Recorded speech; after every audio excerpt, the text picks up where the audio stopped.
1996, it was May. It was an usually hot day. And I remember I was at a elementary school in the district that I worked at, and they asked me to go and talk with a fifth grade girl who was having a really difficult time. I think she had a little bit of Asperger's. It was a difficult day. So I remember sitting in the cafeteria talking with her, for about 45 minutes. And all I remember, I don't remember what she said or I said. What I remember about that episode is I got so hot so fast in that cafeteria, I started to itch. I didn't know what to do. So I sent her back to class. I went into the nurse's office. They had me stand under the air conditioning vent for about 5 minutes, and everything settled down. Well, that was an episode. I didn't think much of it. I let it go. And then a couple months, a while later, I had another episode like that. And within months, I was starting having these episodes like every day. Itching like you couldn't believe. I couldn't stop itching. I was in the choir, and I had to leave the choir because I got so red and I itched so much I looked like a third base coach giving signs, and it kind of was distracting. It looked like I was angry at the time because my face was so red. So I went to several doctors, and nobody could seem to get a handle on it. And I just happened to be, working with a family that everybody in their family had significant Lyme disease. And so I met the doctor they were working with, and we went over some things, and they said, well, maybe I have that. So I went to see him, and I got treated for Lyme disease with him for about a year and a half. And after a year and a half, I was sitting in the office, not seeing any change, taking all different kind of medications that he offered here and there. Thinking, matter of fact, the last time I was there for 4 hours waiting in the waiting room for him, and it was the day of Columbine. So I'm sitting there watching Columbine unfold, this whole thing. And I walk into his office. He says, what's going on? So I explained it to him. He said, they got Lyme disease. And I said, I don't know about that. But what I picked up, everybody sitting in the office as a counselor, I'm thinking, they seem kind of depressed to me. I don't know if it's Lyme disease. It seems more like suffering from depression. But anyway, I treated it for Lyme disease. After about a year and a half, figured something's not right. I got to go. So I go back to my original internist, my doctor in Easton, I hadn't seen for a while.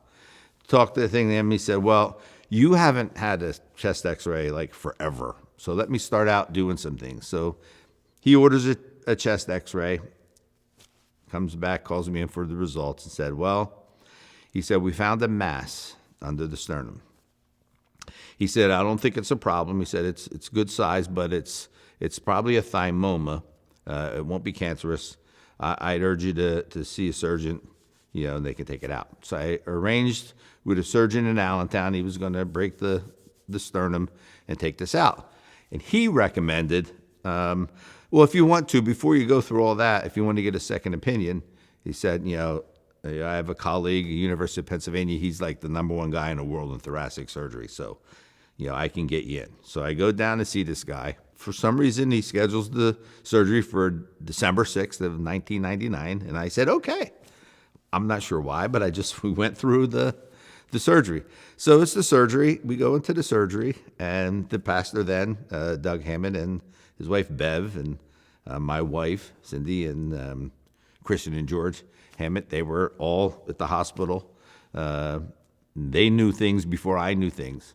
So I go into the surgery and everything, and I wake up, and the doctor says, Bob, we have good news and bad news. I said, oh, come on. I said, couldn't you come up with something more original than that? He said, well, the good news is you made it through surgery. The bad news is, Bob, you have cancer. So my first response was, well, Doc, I'd rather have cancer and know Jesus than not know Jesus and not have cancer. Well, I wish I could tell you that I was that giant of a Christian for the whole next year, but I wasn't. That 15 minutes I was. The surgery nipped my phrenic nerve, so I couldn't breathe. So when I woke up from surgery, I had no diaphragm help with the lungs, so I panicked from not being able to breathe. Then I find out that during the surgery, they open it up and they find out that it wasn't a thymoma. It was, in fact, Hodgkin's lymphoma. But they didn't know that at first. The doctor looked at it and says, something's not right here. I want to send it down to the lab. Lab says, it's inconclusive. We can't tell. The doctor says, I don't feel comfortable about this. You got to do this, frozen cross-section, some other kind of thing. Sends it down, comes back, said, yeah, it's Hodgkin's lymphoma. So now I'm starting to look and say, now I understand why some of those decisions, how it happened. I wind up with the guy who probably could only figure out that it was cancer that quick. So they closed me back up and all that kind of stuff. And we worked through that during Christmas, everything. And I have an oncologist. And he's the leading guy at University of Pennsylvania on this kind of stuff. So, that worked out well. He said, Bob, he said, relax. He said, the stage we have, everything, I give you an 85% chance that you can beat this. We're going to start you on ABVD. That's the first initial of each chemo drug. He said it'll be fine. So we start the chemo drug in February, and I don't feel all that good. I feel a lot of pressure. The second day, then the next day, a little more pressure. He said, "Why don't you go to get a X-ray just to make sure, So he goes there, and I go to Lehigh Valley, and they check it. He said, you'll be okay in 2 days. Just relax. Well, I wasn't. The next day, I woke up. I couldn't get out of bed. The pain was so excruciating. I thought I was going to die. So my wife gets me in the car. And instead of going here, we go right to the University of Pennsylvania Hospital. The oncology guy has me going, but by that time, I can't get out of the car. So they put me in a wheelchair. They get me up to his office. He looks at the X-ray, looks at me. He goes, "You're the one in a million." He said, "The one drug, vinblastine, can freeze the entire intestinal tract. You're that one. Your intestinal tract is frozen. It's not working. Nothing's working. The pain you feel is the cecum ruptures around 12 centimeters. Yours is around 11. He said, "We're going for emergency surgery." He said, "If that ruptures, it's not your appendix rupturing. It's your intestines rupturing. And with the chemo, he said, it's not going to be good. So we're going." So they start heading me down for emergency surgery. There was about 4 doctors there. They started doing different kind of all kinds of things. They got it to around 10. And they said, "Well, we're just going to watch it." They X-rayed me every 3 hours. They put me in the hospital, and I couldn't eat anything. They wouldn't even give me ice chips. Nothing. All I had I was in a hospital 8 days. For the first 4 days, 5 days, all I had was those little swab things with the sponge on the end that they would swab my mouth, every once in a while. That was it. And, of course, IV stuff. And I was really sick. I was so uncomfortable and so sick. I couldn't sleep. I couldn't sit up. I could only, sit up for 10 minutes. Then I had to go on this side and sit down over there, and then I had to stand up here. And, every 10 minutes, I had to move. And then sometimes I'd be in bed, and there'd be 5 doctors with stethoscopes on me because they're all listening, because it's unusual to have somebody talking and they can't hear anything other than the heart, of course. So that went on for a while, and nothing, dead. And the longer it goes, it's not good. And I was getting down. I certainly was getting down. I couldn't read. I couldn't think. I couldn't pray. It was getting harder and harder and harder.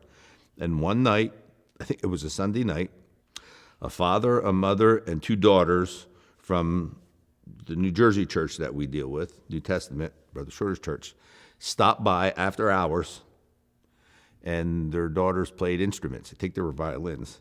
And they played 3 or 4 hymns in the hospital, in my room in the hospital. And that helped that somebody went out to do that, and that they went and they played music and they played hymns, and it helped. And then about 2 days later, they said, "Bob, we think we can try to give you food." I said, "Okay, great. What is this?" They said, "Beef stroganoff." I said, "Well, that's not my favorite, but I think it'll be good." So they bring in the beef stroganoff. It's baby food. It's not food. I said, whoa. You said I was good to eat. So, well, we have to make sure everything works and all that kind of stuff. So they did that, but now there's a problem. The oncologist says, "Bob, we have a little bit of a problem. All the regimens that we would use for that kind of cancer you have has that drug or cousin to that drug in it. So you went from 85% to 0. We don't know what to do." He said, "But tomorrow there's a big oncology symposium here at University of Pennsylvania. I was supposed to do a paper. Do you mind if I use your case?" And I said, "Doc, I don't care. I just want to eat." So he used my example, and there was a professor, research medical doctor, professor type from Stanford, I think it was. That says, we have a pilot program, never used it off campus, call it Stanford 5. There's 5 drugs. You take 4 every week. If you get one you can't take, you skip it, so you always get 4. And they potentiate it with 100 milligrams of prednisone. So that's what my regimen was. Instead of being on it for 4 weeks, I had to do 12. So I got really, really, really sick. But it worked. Matter of fact, to this day, some of the chemo drugs were IV, and some were dripped. Some were pushed with a needle. And the one that they pushed was in a big syringe like this, and it was a funny kind of purple. And even to this day, you're talking 24 years later, I see that color, it can make me nauseous. That's how powerful your thought process can be sometimes. Your memory process can be sometimes. So we go through that, and it shrinks the tumor from the size of a tennis ball to the size a little bit smaller than a golf ball. And then I had to go through radiation treatments. They had to build a special cage so I could lean forward like this, so they could put the radiation thing right there, and that obliterated, and I went about 5 years, and I got a clean bill of health from the doctor. So you're not going to get that cancer anymore. You made it past it. You're good. Might have to worry about secondary cancers down the road, but right now, you're clean. You're good to go. And so we made it through it. But the couple things I learned there is, one is, try to keep focus on God as much as possible, even if you don't feel like it. And the old adage that everybody would say to me out of AA was, one day at a time, one day at a time. Well, that might work in some situations. It did not work for me with chemo. It did not work for me with the cancer situation, because the next day I was sicker. What I had to do is I had to look, this is February, I know by July 10th, everything's done. I'll be better then. So I had to set a target date, knowing that there would be a lot of bad days, but down there it would be all over. That's what got me through. There were times during the last 3 weeks of the 12-week cycle where I couldn't watch TV. The motion on TV made me sick, or depressed. Made everything look dark. That's the chemical stuff. But God made me got us through all that kind of stuff, and it took longer to bounce back than I anticipated. Probably a good 4 or 5 years before I was 100. I still worked through all that, but it was probably a good 4 or 5 years before I got to be 100% back to myself. Some of it was because of the breathing, and you had to adjust to that kind of stuff. But I was working full time. I was a deacon here. I was involved in everything here. Still playing softball a little bit. Couldn't run too much because I get out of breath, but I was trying to play softball. And about 2008, we started a drug and alcohol program, and that ran for a while. And to this day, we still use it as a counseling and consulting ministry. So that's my story of cancer and chemo, but there's one more little one at the end. 2016, I retired after 40 years in public education, and about 2 months later, I'm working out at the gym, 2 hours, feel good, go in the shower, taking a shower, and I feel really peculiar in my chest. It doesn't hurt, it doesn't ache, it's peculiar. I don't think anything of it, but the night before, I just happened to see a thing on TV about, if you think you're having a stroke or a heart attack, take aspirin. So right across from the gym was a Rite Aid. So I run in Rite Aid, I grab some aspirin and a Snickers bar and a can of Pepsi. I don't know what they have to do with stroke or heart attack, but I did that. So I did that, took a bunch of aspirin, I ate, drive home. By the time I get home, I can't get out of the car. It takes me a while. I finally got out of the car, I get in the house, I sit in my chair, and my wife's a nurse, so my first instinct, call her. But for some reason, I pick up the phone and I called 911. I would never call 911. But I called them thinking, we'll talk for a minute. Well, the next thing I know, they're at my door. And the lady happens to be extremely well-trained in heart stuff. So she comes in, she starts doing all her stuff, this kind of stuff, gives me a little nitro eyeglass it was, all this kind of stuff. And by that time, I'm fine. She goes, we're taking you to the hospital in the ambulance. I said, why?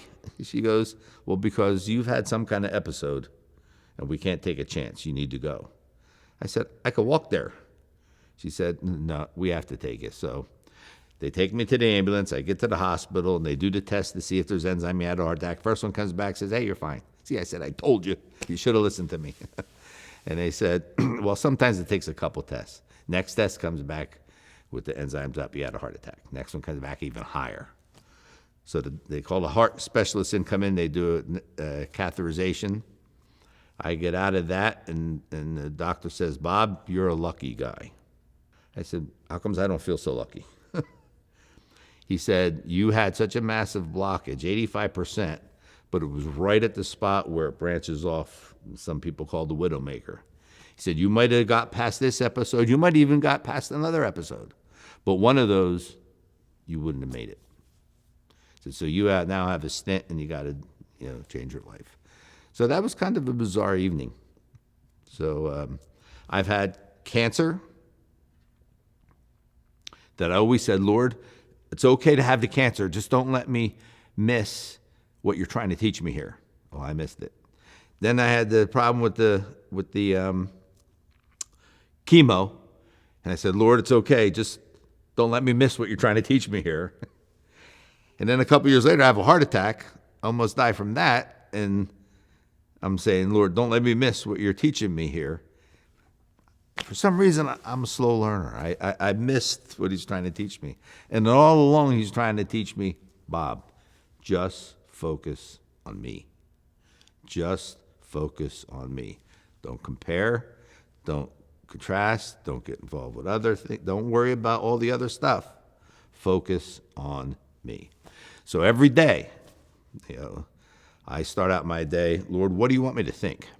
And help me to think that. Lord, what do you want me to be? And help me to be that. And then the most important one is, Lord, what do you want me to do? And help me to do that today. If I can do those three things for the Lord today, I'll have a good day.